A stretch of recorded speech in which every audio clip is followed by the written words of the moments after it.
अस्सलामुअलैकुम व्यूअर्स, कैसे हैं आप लोग। उम्मीद करता हूँ आप सब खैरियत से होंगे।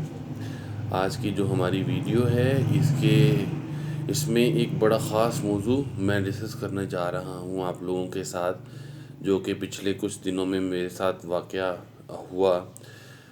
देखें, सबसे पहले तो मैं ये बात करना चाहूँगा कि आपको कुछ ये बताना चाहता हूँ कि जो शॉपिंग बैग्स होते हैं हम अक्सर यूज़ करते हैं, ये प्लास्टिक के जो बैग्स होते हैं, जिसे पॉलीथीन बैग बोला जाता है। इस बैग के बारे में एक बात बहुत मशहूर है कि अगर मिट्टी जो है वो हर चीज़ को अपने अंदर, अगर उसको मिट्टी में दबा दें किसी भी चीज़ को, तो वो कुछ वक्त गुजरने के बाद वो चीज़ ख़त्म हो जाती है। लेकिन जो पॉलीथीन के बैग हैं, यानी ये प्लास्टिक के जो शापर हैं, जिसे हम लिफाफा बोलते हैं या शापर बोलते हैं अपनी ज़ुबान में, उसको आप 100 साल तक भी अगर ज़मीन के अंदर दबा देते हैं तो वो जैसे का है वैसे का वैसा ही रहेगा। यानी वो इतनी गंदगी है कि जिसका कोई हिसाब नहीं। यानी वो डिके होना उसका बहुत मुश्किल होता है।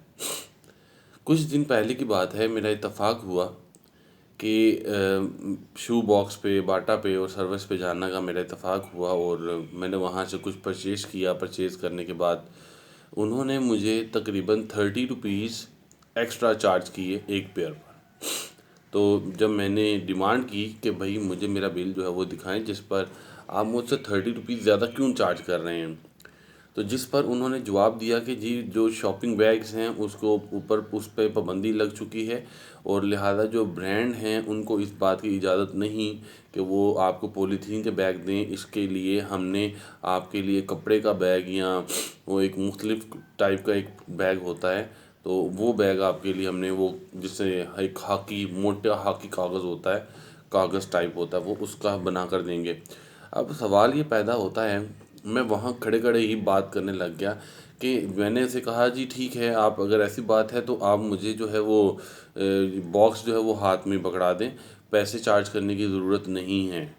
देखें, असल बात ये है, अगर तो पॉलीथीन के बैग बंद ही करने हैं तो मेरी समझ से बालातर बात ये है कि फिर ब्रांड्स ही क्यों।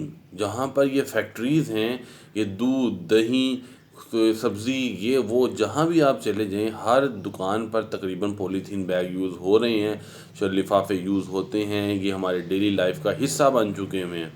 अगर आपने बंद करने तो इनकी फैक्ट्रियाँ बंद करें भाई। अगर तो मंडी में तो खुलेआम शापरों की दुकानें हैं, बिक रहे हैं, लोग ले रहे हैं, धड़ाधड़ लेते हैं। मैं खुद लेके आया था परसों, वहाँ से मिल रहा था सब कुछ। लेकिन ये ब्रांड्स के ऊपर जो है वो ये पॉलीथीन लिफाफा बंद करने का वो जो सिस्टम है वो मेरी समझ में नहीं आया। काफ़ी सोच विचार करके जब मैंने कुछ एनालिसिस किया, मैंने कुछ चीज़ें बातें की जब शॉपकीपर से, तो मैंने कुछ एनालिसिस किए जो मैं आपसे शेयर करता हूँ कि कम से कम एक शॉपकीपर कहते हैं कि जी हमारा डेली का 100 से ज़्यादा पेयर ही सेल होता है, इससे कम सेल नहीं होता आम दिनों में। ईद हो तो 400-400 500-500 भी सेल होता है। अब सवाल ये पैदा होता है, मैं अंदाज़ा लगा रहा था कि अगर एक शॉपिंग बैग पर आप 30 रुपीज़ एक कस्टमर से ले रहे हैं और डेली के अगर आपके 100 पेयर सेल होते हैं, तो इसका मतलब है आप पर डे 3000 रुपये के सिर्फ लिफाफे बेच रहे हैं।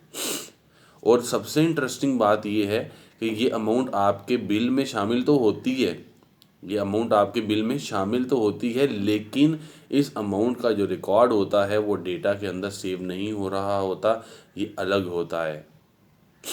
जिससे पहली बात तो ये साबित होती है कि अगर वो डेटा के अंदर सेव हो जाएगा तो कंपनी का प्रॉफिट अल्टीमेटली बढ़ जाएगा, प्रॉफिट बढ़ेगा, टैक्स बढ़ेगा, टैक्स बढ़ेगा तो कंपनी मुश्किल में हो सकती है।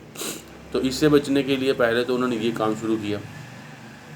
दूसरी बात ये कि अगर ब्रांड के ऊपर 3000 पर डे वो शॉपर से ही कमा रहे हैं, तो अगर हम महीने का हिसाब करें तो 1 लाख रुपया बनता है, और अगर साल का हिसाब करें तो 12 लाख रुपया पर शॉप पर। सिंगल शॉप जो ब्रांड की है वो 12 लाख रुपए के शॉपर बेच रही है सिर्फ। और अगर हम पाकिस्तान की बात करें तो हज़ारों ब्रांड हैं, हज़ारों उनके आउटलेट्स हैं, तो कम से कम अगर 1 लाख आउटलेट भी पाकिस्तान में ब्रांडों का काम कर रहा हो, तो आप शॉपरों की तादाद का हिसाब लगा लें कि क्या है। तो यहाँ पर मेरे ज़हन में ये सवाल आता है कि बाद में क्या होगा, बाद में ये भी एक स्कैंडल बन जाएगा, स्कैम बन जाएगा, और बाद में हमें पता चलेगा जनाब ये जो शॉपरों वाला सिस्टम था ये भी किसी सियासतदान के फ़लाने की कंपनी थी। उसके लिए उन्होंने ब्रांडिंग जो है, ब्रांडिंग को टारगेट बनाया जा सकता था, क्योंकि हर इची बिची छोटी छोटी दुकानों को वो लोग टारगेट नहीं बना सकते। दूध दही की दुकान के ऊपर 30 रुपये वाला शॉपिंग बैग नहीं बिकेगा कभी भी। तो ये एक नया ट्रेंड जो है वो देखने को मिला है। I was really surprise at that time when I visited कि बाटा सर्विस और शू बॉक्स पे जब मेरा विज़िट हुआ, मैंने वहाँ से एक एक दो दो पेयर जब परचेज़ किए, I was seriously very shock कि वो एक कस्टमर से अगर 30 रुपये चार्ज कर रहे हैं तो वहाँ पर जो कस्टमर्स की तादाद थी मेरे मौजूदगी में, मैं हैरान था कि 100 पेयर तो बहुत आम बात है, कम से कम 200 से 300 पेयर ये डेली सेल करते हैं। तो लिहाजा मैं तो यही चाहता हूँ भाई कि पॉलीथीन बैग का मार्केट के ऊपर कोई इतना असर नहीं होता, हम लोग बहुत पुराने इनको यूज़ करते आ रहे हैं। तो आपसे भी यही दरख्वास्त है कि अगर आप भी एग्री करते हैं इस बात से तो मुझे इनबॉक्स में आपने ज़रूर बताना है। इंशाल्लाह अगली वीडियो में मैं आपसे मुलाकात करूँगा अपने नेक्स्ट टॉपिक के साथ। तब तक आप लोग अपना ख्याल रखिएगा, दुआओं में याद रखिएगा। अल्लाह हाफ़िज़।